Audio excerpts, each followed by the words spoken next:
गुजरे चंद माह के दौरान पहले ब्रिगेडियर रिटायर इम्तियाज बिल्ला की जानिब से अचानक मंजर आम पे आकर मुस्लिम लीग नवाज और साबिक IASI अफसरान, फिर NRO फहरिस्त के जरिए पीपल्स पार्टी और MQM, और अब ताजा तरीन फहरिस्त के मुताबिक मुशर्रफ दौर की मुस्लिम लीग कायद आजम, कई ब्यूरोक्रेट, साबिक जनरल और बड़े बड़े सनतकार एक दूसरे पर अपने साथ कीचड़ मलने की ये हिकमत अमली किस हद तक अवाम के सामने तमाम ही बुतों को पाश पाश कर रही है। मेरे साथ टेलीफोन लाइन पे मौजूद है रऊफ क्लासरा, जिन्होंने ये फहरिस्तें हालिया दिनों में इंतहाई तगदाव के बाद अवाम के सामने जरा ब्लॉक में पेश की। रऊफ अस्सलाम वालेकुम। जी वालेकुम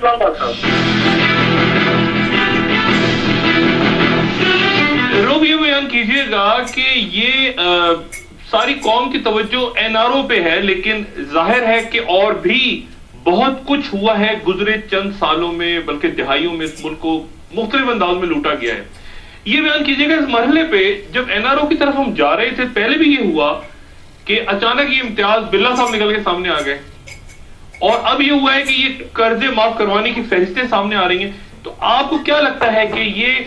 तवज्जो हटाओ मुहिम है NRO से, या वाकई ये इस तरफ भी साथ ही साथ बहस होनी चाहिए कि जिन्होंने कर्जे जिन लोगों ने माफ करवाए हैं? ये बड़ा ये मेरा अहम सवाल है, और भी बहुत सारे लोग ये क्वेश्चन रेज कर रहे हैं। तो एक रिपोर्टर के लिए हमेशा एक ही खबर होती है, चाहे उससे किसी को फायदा हो रहा है या किसी को नुकसान हो रहा है, तो रिपोर्टर को स्टोरी करेगा, या आपके पास भी होगी आप भी करेंगे, किसी और के पास भी होगी ये वो भी करेगा, नंबर 1। अच्छा, दूसरी चीज देखने वाली ये है कि ये हमारे मीडिया ने आज का एजेंडा सेट नहीं किया इस तरह नॉलेज इज कंसर्न। आपको याद होगा नवाज शरीफ साहब ने या शहबाज शरीफ साहब ने ये डिमांड करनी शुरू कर दी थी कि NRO की बात तो हो रही है, NRO के बेनिफिशरीज की भी बात हो रही है, लेकिन जिन लोगों ने करोड़ों या अरबों रुपए के कर्जे माफ कराए थे उनकी कोई बात नहीं कर रहा। ये बेसिकली जो डिमांड थी ये मुस्लिम लीग नवाज की तरफ से आई थी। मुझे तो थोड़ा सा अगर करेक्ट में थोड़ा सा लेना चाहूँ कि मैंने वहां से क्लू लिया था कि ये कौन कौन से किन किन लोगों की ये नवाज शरीफ साहब या शहबाज शरीफ साहब बात कर रहे हैं, तो स्टोरी तो वहां से निकली है। और जैसा आपने पहले कहा NRO की पहली दफा कोई हमारे सामने चीज नहीं आ रही कि इस मुल्क को कैसे लूटा गया है, पावरफुल लोगों ने कैसे कोऑपरेशन की है, ये पावरफुल जो पाकिस्तानी पॉलिटिकल यहाँ पे इलीट है, इवन मिलिट्री के बहुत सारे नाम है जो कि आने वाले दिनों में सामने आए, लेकिन इनमें आप कह सकते हैं एक अनहोली अलाइंस रहा है पॉलिटिशियन का, ब्यूरोक्रेसी का या हमारी मिलिट्री एलीट का, इन्होंने मिल के लूटा है इस मुल्क को। और जहाँ जहाँ जिसका हाथ भी आया है उन्होंने इसको खूब यूज किया है। एक बात तो इसमें बड़ी इंपॉर्टेंट है डॉक्टर साहब कि आज जब नवाज शरीफ साहब और शहबाज शरीफ साहब ये कहते हैं कि जो पाकिस्तान में लोन के नाम पे लोगों ने लूटा है, और आपको रेफरेंस वो दे रहे हैं चौधरी शुजात हुसैन साहब की फैमिली की तरफ, उनका ज्यादा फोकस है चौधरी शुजात साहब पे। अगर वो ये बात भूल जाते हैं मियां साहबान के ये जो लोन माफ हुए थे ये उनके ही दौर में हुए थे, ये नवाज शरीफ साहब के ही दौर में ये लोन या कर्जे चौधरी साहबान के माफ किए गए थे। इसलिए ये चीज वो आप कन्वीनियंटली इग्नोर कर जाते हैं मुस्लिम नवाज के लोग कि आपके दौर में कर्जे माफ हुए हैं, आप लोगों ने भी किए हैं। जब आप मिनिस्टर थे या चौधरी शुजात साहब उस वजीर दाखिला थे या बाद में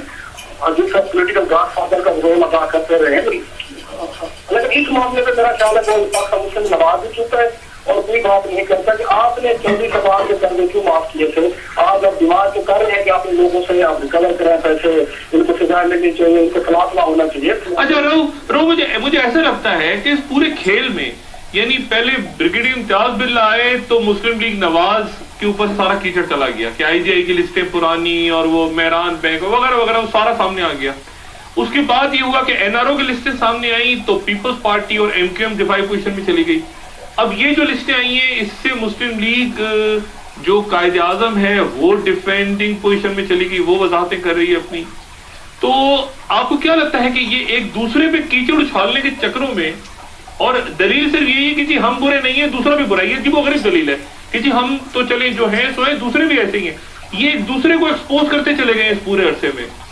आप इत्तेफाक करेंगे इस बात से? जैसा इसमें अगेन मैं थोड़ा सा आपकी बात से पार्शली एग्री करूंगा कि वो बात ठीक है कि पहले नवाज शरीफ साहब के उनके एक्ट ऑफ ओमिशन और कमीशन सामने सबसे ज्यादा मेरे ख्याल में लोगों के लिए तकलीफ के बाद ये थी जब हमें ये पता चला कि नवाज शरीफ साहब ने किसी दौर में ISI से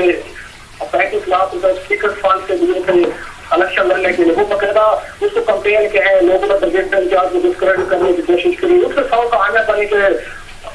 ये अलहदा कहानी है कभी मियां साहब ने इस चीज को डिनाई नहीं किया कि मेरे 35 लाख रुपए ISI से नहीं है, नंबर 1। آپ جیسے کہہ رہے ہیں کہ NRO کا مسئلہ سامنے ہے, آپ کی پارٹی ایکسپوز ہوئی ہے, آپ PML کیوں ہو رہی ہے, اس سے ایک اور چیز ثابت ہو رہی ہے, دکھ کے ساتھ کہنی پڑتی ہے کہ پاکستان میں کوئی پولیٹیشین نہیں رہ گیا جس کے ہم ایک طاقت ٹرسٹ کر سکیں, جس سے ہم بھروسہ کر سکیں, جس کو ہم ووٹ دے سکیں. یہ دلیل کے ساتھ اس بندے نے کبھی علی صحیح سے پیسے نہیں دیے, اس بندے نے کبھی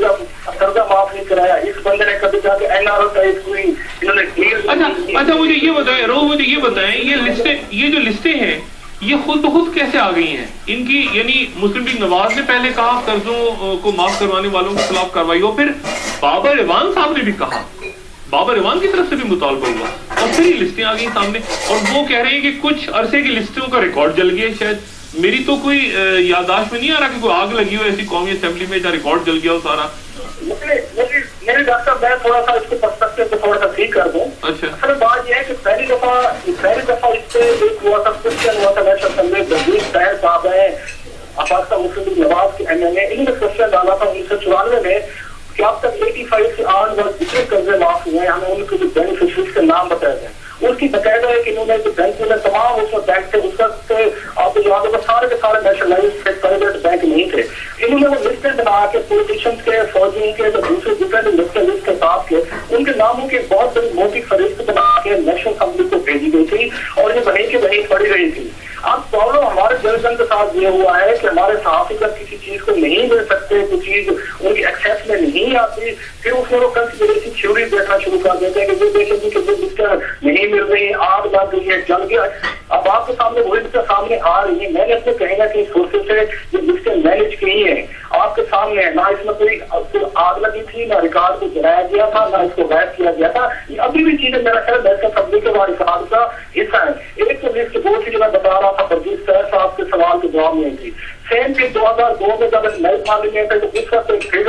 کوشچن ڈالا گیا کہ ہمیں پچھلے 10 سالوں کے لون جو معاف ہوئے تھے ان کی ڈیٹیل ہمیں دی گئی, اور اس دوران پھر جو نئے قرضے معاف ہوئے تھے پولیٹیکل دور میں, جس میں نواز شریف صاحب کا دور تھا, بینظیر بھٹو صاحب کا دور تھا, مشرف صاحب کے پہلے 3 سال تھے, ان کی لسٹ وہاں پہ پیش کی گئی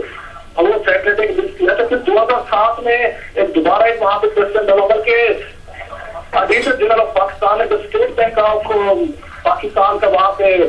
آڈٹ کیا, تو آڈٹ کے دوران انہیں یہ انکشاف ہوا کہ انہوں نے مشرف دور میں 2002 سے لے کے 2007 تک 60 ارب روپے کے قرضے معاف کیے ہیں. 60 ارب اچھا 5 سالوں میں 60 ارب یہ سب سے زیادہ اگر کسی کا دور ہے جس میں لون معاف کیا گیا ہے, جس میں میسج بھی ان کو فیورس کی گئی ہے, یا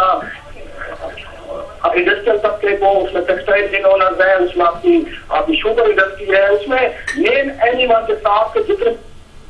ان تمام نے لون اپنے رائٹ آف کریں. ڈاکٹر اس میں ایک اور بہت زیادتی ہوئی ہے جو نوٹ کرنے والی ہے کہ ان کی تمام کے میں نے نام دیکھے, فک یونٹس کا دیکھے, انہوں نے اپنی ایک نئی کمپنی بنا کے بزنس مین میں جسے لوٹا ہے بینکوں کو, ان کی اسٹریٹجی بڑی ڈفرنٹ تھی. انہوں نے اپنے چھوٹے چھوٹے یونٹ بنائے, ان کے نام پہ انہوں نے کر دے دیے, اس کے بعد اس کو ورکنگ کیپیٹل لیا, ورکنگ کیپیٹل کو انہوں نے یوز کیا اپنے مین